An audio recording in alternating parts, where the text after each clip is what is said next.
Hello, if you're watching this, it's because you're studying Of Mice and Men, and in particular, you're exploring how Steinbeck presents George's and Lennie's hopes and dreams. So let's make a plan. There's going to be plenty more that you can say other than what goes in this video, but this is just designed to give you some ideas and start you off answering a question like this. Let's have a look at chapter 1 first, because that's a very good place to start. And let's have a look at when George starts describing his dream. Let's have a look at what George says. Well, first of all, he makes a list of the things that are in this fantasy place that he wants. He talks about there being a little house and a couple of acres. He talks about there being a fire in a stove, and he talks about sitting around and listening to the rain on the roof. So if these details symbolize something, let's have a look at what they symbolize. The idea of having a little house of your own rather than living in a bunkhouse or sleeping rough suggests ownership. He wants somewhere that he can call his own, that no one can kick him out of, and it's nobody else's. He wants a couple of acres of land. That means a couple of acres of farmland where he can grow food to eat and to sell, which means that he's not relying on anyone else. He is self-reliant. The fire and the stove represents warmth, and it represents safety, and it represents security. It keeps you warm and it keeps predators away. And likewise, listening to the rain coming down on the roof suggests shelter. You know, George wants somewhere which is going to be safe and warm and is going to look after him and take him away from the elements. As well as descriptions of the place, George thinks about what they will do on the ranch, and he says, "We'll just say to hell with going to work." And this seems to say something about freedom, doesn't it? If you have your own place and your own land and your own house, then you don't have to worry about having a boss and somebody telling you when to get up and when to go to work and when to stop work. You can decide for yourself. And we call this self-determination, or to put it simply, we call it freedom. So to put all these things together, ownership, self-reliance, freedom, self-determination, shelter and security, we seem to be hitting on a phrase which is very important in American life, and you might have heard before: life, liberty, and the pursuit of happiness. This comes from the American Constitution. This is written down in a document which says that every American person should be free to pursue life, liberty, that means freedom, and the pursuit of happiness. This idea of life, liberty, and the pursuit of happiness goes back a long way in the American consciousness and American history. It takes us back to the days when Europeans first settled the United States and indeed the continent of North America. And European people left behind the tyrannies of the old world that was ruled by corrupt kings and barons. And they sailed west on dangerous journeys to America in order to be able to take something for themselves, in order to be free, in order to have some land and a home they could call their own. And this idea then of life, liberty, and the pursuit of happiness, of ownership, of freedom, of self-determination, forms a big part of what we call the American dream. It's a mythical idea of what every American is searching for. And so it does seem then that when Steinbeck has George list the things he sees in this dream, it does seem to me to represent the American dream. So I think we should put that on our plan. So this is what I might write about first if I was answering this question. George's dream is a symbol of the American dream. What methods does Steinbeck use in order to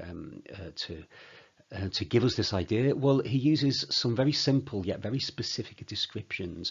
When George is describing his dream, he doesn't go into lots and lots of descriptive detail, but he does make lists of things. And this very, very specific list does say that George has spent a large amount of time thinking about this dream. It's something that he really, really wants. It isn't just something he says to keep Lennie quiet. And furthermore, the very specific descriptions do seem to be symbolic. And perhaps they symbolize these things, which are all part of what we call the American dream. Self-determination, that means you choose your direction in life. Security, you have something that nobody can take away from you. Freedom, nobody can tell you what to do. and ownership. You don't share things, you have things of your own, a home, land, whatever it might be. So if we talked about how George's dialogue introduces the dream, let's have a look at what Lennie says about it. Lennie's descriptions are much less detailed than George, and of course that reflects the different natures of the men. George is very, very thoughtful, whereas Lennie is very childlike and simplistic. He does repeat this phrase, live off the fat of the land. And, students sometimes struggle with this because it's a strange sort of idiom. But what he's getting at is that they can have a good life, not by working and earning money, but just by eating what comes up out of the ground. And this just does suggest self-reliance, and it suggests a world of plenty, where if you want something, you can just dig it out of the ground and take it. Of course, he's just repeating this phrase that we assume that George has used. But what Lennie does seem to repeat are the idea of having rabbits. This is the thing that he fixates on. This is the thing that he's obsessed with all the way through the book. And even in just these few lines we have here, he talks about the rabbits 3 times. And so, if George's descriptions of their dream sort of symbolize this difficult idea of the American dream, then, Lennie's descriptions are much simpler and seem to symbolize something simpler.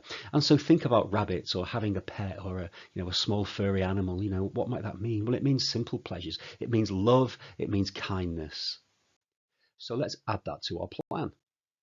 Lennie's dream is a simple wish for love and kindness. Now that would be a great paragraph to write about, wouldn't it? So we have the repetition of the rabbits, and we also have the symbolism of the rabbits. The rabbits seem to symbolize innocence and simplicity, showing that Lennie is quite animal-like. If you were able to ask a small animal what it wanted out of life, it would say, "I want to be left alone. I want kindness. I want love." And that's how Lennie looks at the world. So we've looked at some dialogue in chapter 1 through the characters, but let's have a look at some descriptions of setting. This is the very beginning of the book, where the brush, the countryside outside the town of Salinas, where George and Lennie are spending the night, and this is the description of it. We notice it's full of natural imagery and it's very beautiful. There's a river in particular, the Salinas River.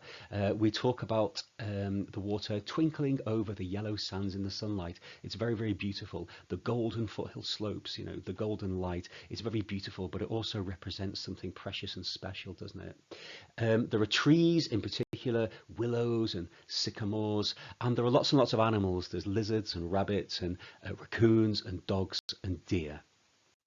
So let's think about where we've heard a description like this before. So there's a river. Well, we've seen a description of a river before, haven't we, in a very old book. Oh, look, and in this very old book, where there is this river, there's also lots of animals and birds. And there are also lots of trees. So I think you've realized now that these descriptions are very, very close to the first book of the Bible, which is called Genesis, in which a place called the Garden of Eden is described. And this is the place that God has created for his people, that he has also created to live. And the thing about the Garden of Eden is that it's perfect. It has water, which is necessary for life. It has warmth, which is necessary for life. It has animals that live in peace with each other rather than fight and eat each other. It has all manner of vegetation, which the first people on earth, there they are, Adam and Eve, they can eat. So they will never have to work hard at farming. They'll never have to go hunting. Everything they need is right there. So let's add this to our plan. The setting of chapter 1 symbolizes the Garden of Eden, a place, a paradise that human beings dream of getting back to because it is perfect. How does Steinbeck achieve this symbolism? Well, through detailed descriptions of nature and beauty. So what do these descriptions represent? What does the Garden of Eden represent in the book? Well, it represents everything George and Lennie dream of. It represents peace. It represents beauty. It represents bounty. That means having enough of everything that you don't need to work hard. But it also represents love, because the Garden of Eden is created by God for God to put people in which they live, and he watches over them. So maybe something George and Lennie are seeking is that sort of security, somebody to love as well. I think it will be very important for us to look also at a contrasting description of a place. So every chapter in this book, with the exception of chapter 3, starts with the description of a new place. And chapter 2 starts with a description of the bunkhouse, and it's described as being a long rectangular building. This is very different from chapter 1, isn't it? The walls are whitewashed and the floor is unpainted. There are small square windows and a solid door, and in there are 8 bunks, and the beds are made up with this very rough fabric called burlap, which would not be very comfortable at all to sleep on. And through the windows of the bunkhouse, a little bit of sunlight is allowed through. So this building, this bunkhouse, seems very much to us like a prison building, or maybe a military barracks, somewhere where people are not free, and somewhere where people have to work hard and are told what to do, somewhere where people have no privacy and are confined. There are 8 bunks in this bunkhouse. That means that it's crowded. It means there's no privacy, but also it means that George and Lennie don't own it. If the American dream is ownership, to have something you can call your own, a place you can go back to that nobody can kick you out of, well, this bunkhouse isn't it. This is the opposite of the American dream. It's the opposite of paradise. It is the opposite of George and Lennie's dream. And if George and Lennie's dream is to live in peace and comfort, well, they can't do it here, because this uncomfortable burlap ticking bed represents the harshness that their life is going to have.